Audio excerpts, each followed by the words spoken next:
আমি জেল জুলুম খাইতে এসে 10,000 টাকা চাঁদা নিলাম, আমার বউ অসুস্থ, আমার ছেলের কাপড় নাই, নিলাম। আমি একজন রাজনৈতিক কর্মীরা চাঁদা ছাড়া চলতে পারে, এটা পৃথিবীর ইতিহাসে নাই।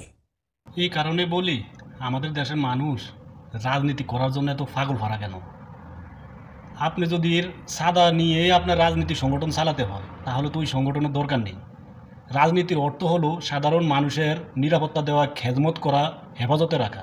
আপনারা যদি রাজনীতি করেন সাদা তুলে খাওয়ার জন্য, তাহলে সংগঠন ছেড়ে দিয়ে চার রাস্তার মোড়ে একটা ভাঙ্গা ফেলে বসলো আপনারা অন্তত পক্ষে সম্মানের কিছু সাদা হইতে পারেন।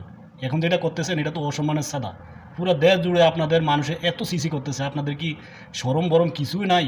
না যারা এই সাদা তুলে ধান্দাবাজি করে খায় তাদের শরম আল্লাহ তুলে নিয়ে যায়। আপনি যদি সাদা তুলেই আপনি খাইতে হয় তাহলে আপনি জনগণের খেদমত করবেন কি? জনগণের কি পাগলা কুত্তা কামাইছে? আপনাকে ভোট দিবে, ভোট দিয়ে এরপরে আপনি জায়গা জায়গায় হাট বাজার দখল করবেন আর মানুষের থেকে সাদা তুলে ট্যাক্স তুলে নিয়ে খাবেন। মানুষের কি পাগলা কুত্তা কামাইছে? আমার তো বুঝে আসে না এই কোন পাগলামি বাংলাদেশে শুরু হলো।